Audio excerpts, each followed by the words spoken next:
바이에른 뮌헨이 김민재의 매각을 최종 확정하며 2년간의 동행을 마무리한다는 소식이 연일 보도되고 있습니다. 이 정도로 기사가 나오면 사실상 김민재 또한 팀을 떠나길 원한다는 걸로밖에 안 보이는데, 물론 아직 확정된 건 없지만 로마노의 최근 보도에 따르면 요나탄 타는 바이어 레버쿠젠을 떠나 바이에른 뮌헨으로 이적할 예정이다. 요나탄 타는 이미 바이에른 뮌헨과 개인 조건에 합의했으며 레버쿠젠도 이적이 임박했음을 통보받았다. 이제 남은 절차는 바이에른이 레버쿠젠과 이적료에 대해 논의하는 것이다.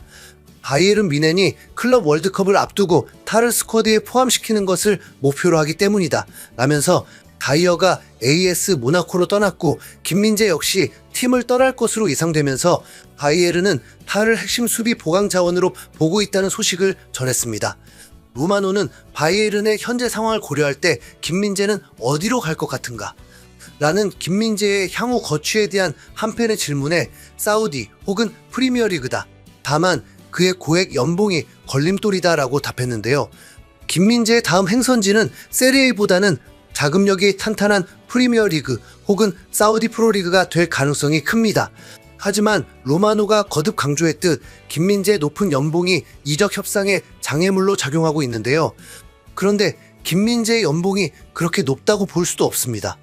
세리에의 유벤투스나 인터밀란은 절대 줄 수 없는 금액이지만 프리미어 리그에서는 월클 센터백이면 김민재의 연봉 정도는 주고도 남습니다. 우선 맥과이어 정도의 연봉이고 노장 반다이크 정도의 연봉이고 첼시 맨유는 30만 파운드 연봉을 센터백에게 쓰기도 했습니다. 오히려 작년 10월부터 아킬레스건 부상을 안고도 집중적인 출전을 이어갔고 동료들의 잦은 부상으로 인해 쉴 틈도 없이 수비진을 지탱하며 팀을 지켰고 국제축구선수협회가 과도한 출전에 우려를 표할 정도로 혹사 아이콘이 되었는데 그만큼 팀에 헌신하는 선수라면 가치는 충분하죠. 김민재 스타일과도 매우 맞다고 보여지고요. 독일 매체들은 이미 확정하듯이 이적설을 쏟아내고 있었는데 빌트의 크리스티안 팔크 기자는 김민재는 이번 여름 방출 후보 중 하나다. 그는 매력적인 제안이 있다면 팀을 떠나는데 주저하지 않는다. 뮌헨에서의 비판을 깊이 받아들였다고 전했는데요. 김민재는 계약 기간이 2년이 더 남았기 때문에 본인이 인터뷰에서 떠날 이유가 없다고 한 말이 사실일 수도 있습니다. 솔직히 김민재, 타, 우파메카노 3명을 데리고 있어도 김민재가 경쟁에서 뒤질 리도 없다고 봅니다. 그냥 김민재 깎아내리기 바쁜 것뿐이죠. 하지만 김민재가 이미 뮌헨에서도 우승컵을 들었으니까 굳이 미련을 둘 필요도 없죠.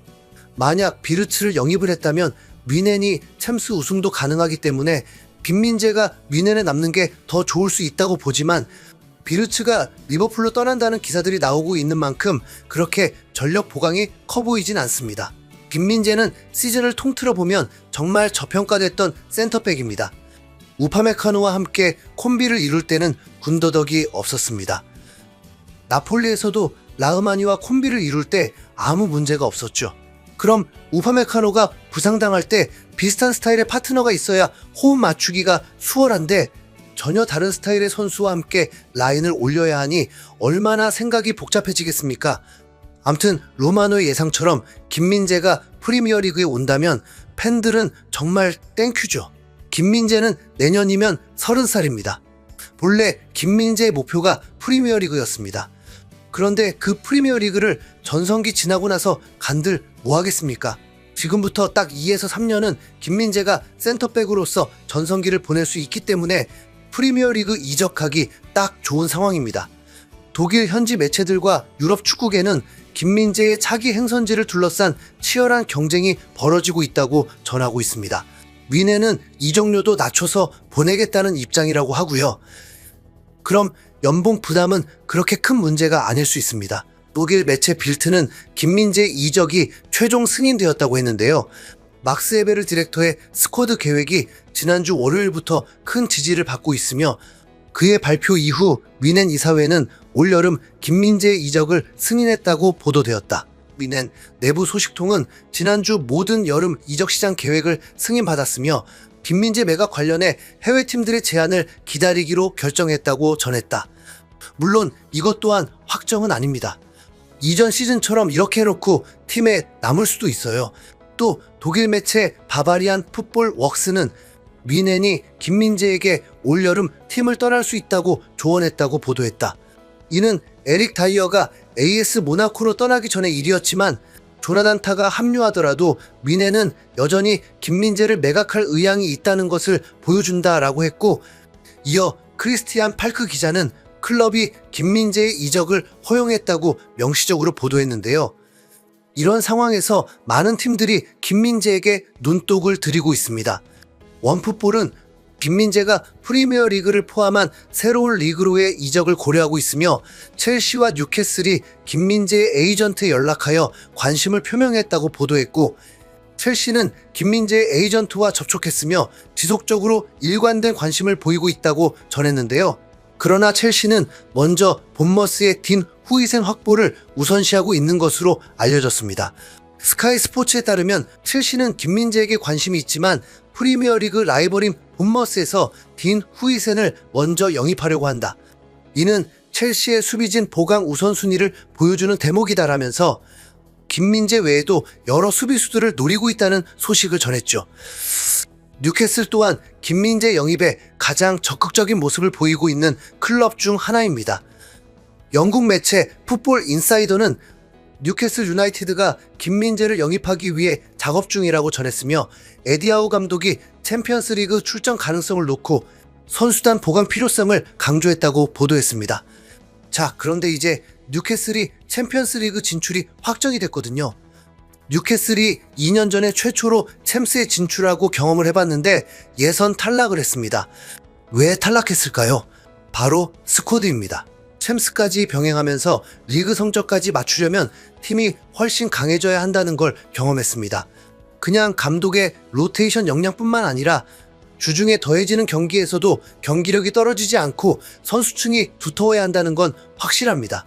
뉴캐슬은 챔스 진출하고 리그도 8위로 추락하면서 망해버렸습니다. 토트넘을 보세요. 유로파리그 우승 위에 리그를 망쳐버린 거. 진짜 강팀은 챔스와 리그 둘 다 성과를 낼 수 있을 정도의 스쿼드여야 합니다. 뉴캐슬의 관심은 구체적인 배경을 가지고 있는데요. 영국 뉴캐슬 툰스는 뉴캐슬 유나이티드가 여름 이적 가능성을 앞두고 바이에른 미넨 수비수 김민재의 에이전트와 접촉했다고 보도했고, 맨체스터 유나이티드 수석 스카우터 출신 믹 브라운은 뉴캐슬이 노리는 선수 중 내가 들었던 이름은 김민재다. 좋은 영입이 될 것 같다며 긍정적인 전망을 제시했습니다. 뉴캐슬 측은 김민재의 능력을 높이 평가하고 있는데요. 김민재는 세리에A와 분데스리가에서 뛰며 침착함, 공중볼 우위, 그리고 엘리트 수준의 경험을 제공할 수 있는 선수다. 후방에서 편안하게 플레이한다. 뉴캐슬의 에디하우 감독 시스템에도 완벽하게 맞는다고 극찬했습니다.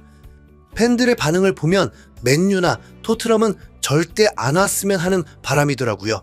맨유는 재건되기가 쉽지 않아 보이고 토트넘은 실제로 로메로가 떠날 상황이기 때문에 토트넘 자체를 정말 싫어하는 사람이 적극적으로 대응해서 그렇지, 로메로 대신 김민재라면 나쁘지 않은 것 같은데요.